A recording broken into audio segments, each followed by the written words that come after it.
ലാൽ സലാം ലാൽ സലാം ലാൽ സലാം സഖാക്കളെ, നൂറു പൂക്കളെ നൂറു നൂറു പൂക്കളെ, ലാൽ സലാം ലാൽ സലാം ലാൽ സലാം സഖാക്കളെ. CPIM ശ്രീകണ്ഠപുരം ഏരിയ സമ്മേളനം സമാപിച്ചു. കഴിഞ്ഞ 2 ദിവസങ്ങളിലായി മലപ്പട്ടത്ത് വെച്ച് നടന്ന ശ്രീകണ്ഠപുരം ഏരിയ സമ്മേളനം വീണ്ടും ഏരിയ സെക്രട്ടറി അഡ്വക്കേറ്റ് MC രാഘവനെ തിരഞ്ഞെടുത്തു. 2ാം തവണയാണ് MC Raghavan party area secretary ആകുന്നത്. കർണാടകയെയും കേരളത്തെയും ബന്ധിപ്പിക്കുന്ന Taliparamba Sreekandapuram Iritty Mysore road national highway ആയി ഉയർത്തണമെന്ന് CPIM ശ്രീകണ്ഠപുരം ഏരിയ സമ്മേളനം കേന്ദ്ര സർക്കാരിനോട് ആവശ്യപ്പെട്ടു. വന്യമൃഗ ആക്രമണങ്ങളിൽ നിന്നും കൃഷിയെയും കൃഷിക്കാരെയും സംരക്ഷിക്കുക, മണിപ്പൂരിൽ സമാധാനം പുനഃസ്ഥാപിക്കുക, ശ്രീകണ്ഠപുരം കേന്ദ്രമായി റബ്ബർ അധിഷ്ഠിത വ്യവസായം സ്ഥാപിക്കുക, ഭൂപ്രശ്നങ്ങൾ പരിഹരിക്കുക, Payyavoor Kunnathur Kanhirakolli road macadam tar ചെയ്യുക, Sreekandapuram Koottumukham Chemperi road macadam tar ചെയ്യുക, മലപ്പട്ടത്ത് സ്പോർട്സ് സ്കൂൾ അനുവദിക്കുക, പഴശ്ശി സാഗർ പവർ പ്രൊജക്ട് പൂർത്തീകരിക്കുക തുടങ്ങിയ പ്രമേയങ്ങളും ഏരിയ സമ്മേളനം അംഗീകരിച്ചു. ചർച്ചയിൽ 34 പേർ പങ്കെടുത്തു. Area secretary advocate MC Raghavan, സംസ്ഥാന കമ്മിറ്റി അംഗം P ജയരാജൻ എന്നിവർ മറുപടി പറഞ്ഞു. ജില്ലാ സെക്രട്ടേറിയറ്റ് അംഗങ്ങളായ M Surendran, TK Govindan, PV Gopinath, KV Sumesh എന്നിവർ സംസാരിച്ചു. BP മോഹനൻ ക്രെഡൻഷ്യൽ റിപ്പോർട്ട് അവതരിപ്പിച്ചു. TK സുലേഖ നന്ദി രേഖപ്പെടുത്തി. മലപ്പട്ടം വളയം വെളിച്ചം കേന്ദ്രീകരിച്ച് ചുവപ്പ് വണ്ടർ മാർച്ചും ബഹുജന പ്രകടനവും നടന്നു. പട്ടികജാതി പട്ടികവർഗ പിന്നോക്ക ക്ഷേമ വകുപ്പ് മന്ത്രി OR കേളു പൊതുസമ്മേളനം ഉദ്ഘാടനം ചെയ്തു.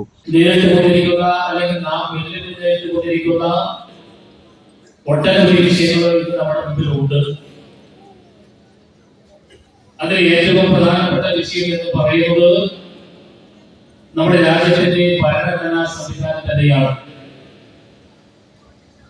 1947 നമ്മുടെ രാജ്യം സ്വതന്ത്രമായതിനു ശേഷം നമ്മുടെ രാജ്യത്തിന്റെ ഒരു ഭരണഘടന ഉണ്ടാവുകയും ആ ഭരണഘടനയെ അടിസ്ഥാനമാക്കിയാണ് നമ്മുടെ ഇന്ത്യ രാജ്യം മുന്നോട്ട് പോയിക്കൊണ്ടിരിക്കുന്നത്. പക്ഷേ ഈ വർത്തമാന കാലത്ത് നമ്മുടെ ഭരണഘടനയെ സംബന്ധിച്ച് പരിശോധിക്കുമ്പോൾ പടിപടിയായി നമ്മുടെ ഭരണഘടനയെ അട്ടിമറിച്ചുകൊണ്ടിരിക്കുന്ന അല്ലെങ്കിൽ ഇല്ലായ്മ ചെയ്തുകൊണ്ടിരിക്കുന്ന BJPയുടെ ഒരു ഗവൺമെന്റിനെയാണ് കേന്ദ്രത്തിൽ നമുക്ക് കാണാൻ വേണ്ടി സാധിക്കുന്നത്. പ്രിയമുള്ളവരെ, എങ്ങനെയാണ് നമ്മുടെ ഭരണഘടനയെ അട്ടിമറിച്ചുകൊണ്ടിരിക്കുന്നത്? ഭരണഘടനയിൽ എന്തൊക്കെ കാര്യങ്ങളാണ് പറഞ്ഞിട്ടുള്ളത്? ആ പറഞ്ഞ കാര്യങ്ങളൊക്കെ സംരക്ഷിക്കപ്പെടുന്നുണ്ടോ എന്നുള്ളതാണ് ഈ സമ്മേളന കാലത്ത് നാം പരിശോധിക്കപ്പെടുന്ന പ്രധാനപ്പെട്ട കാര്യം എന്ന് പറയുന്നത്.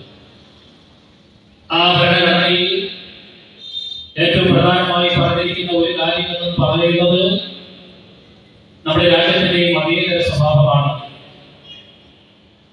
ആ മതേതര സ്വഭാവം കാത്തു സൂക്ഷിക്കുന്നതിന് അല്ലെങ്കിൽ ഈ കാലഘട്ടത്തിൽ ഭരണഘടനയെ മുന്നോട്ട് നയിച്ചുകൊണ്ടിരിക്കുന്ന BJP ഗവൺമെന്റിന് സംരക്ഷിക്കാൻ വേണ്ടി സാധിക്കുന്നുണ്ടോ എന്നതാണ് നാം കാണേണ്ട കാര്യം എന്ന് പറയുന്നത്. എന്നാൽ RSS ഗവൺമെന്റ് നമ്മുടെ രാജ്യത്തിന്റെ പരമപ്രധാനമായിട്ടുള്ള ഭരണഘടനയെ ഇല്ലായ്മ ചെയ്തുകൊണ്ടിരിക്കുന്നു എന്ന് വേണം കരുതാൻ അല്ലെങ്കിൽ കാണാൻ.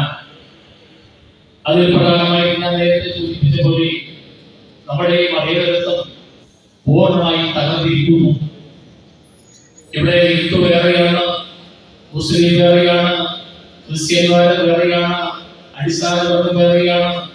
ഈ രീതിയിൽ എല്ലാ ജാതി മത ശക്തികളെയും പ്രലോഭിച്ച് വലിയ രീതിയിലുള്ള വർഗീയത സൃഷ്ടിച്ചുകൊണ്ടാണ് നമ്മുടെ ഈ ഭരണഘടനയെ തകർത്തുകൊണ്ടിരിക്കുന്നത്.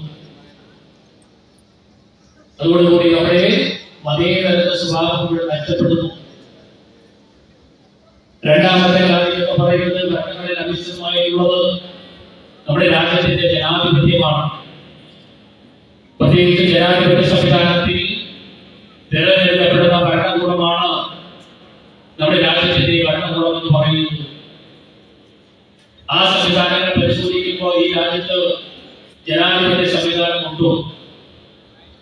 ജനാധിപത്യ സംവിധാനം ഇല്ല എന്നതാണ് കാണാൻ കഴിയുന്ന മറ്റൊരു പ്രധാനപ്പെട്ട കാര്യം എന്ന് പറയുന്നത്. CPIM സംസ്ഥാന സെക്രട്ടേറിയറ്റ് അംഗം PK ബിജു, ജില്ലാ സെക്രട്ടേറിയറ്റ് അംഗങ്ങളായ M Surendran, TK Govindan, PV Gopinath, KV Sumesh എന്നിവർ സംസാരിച്ചു. A പുരുഷോത്തമൻ സ്വാഗതം പറഞ്ഞു. News desk Sreekandapuram.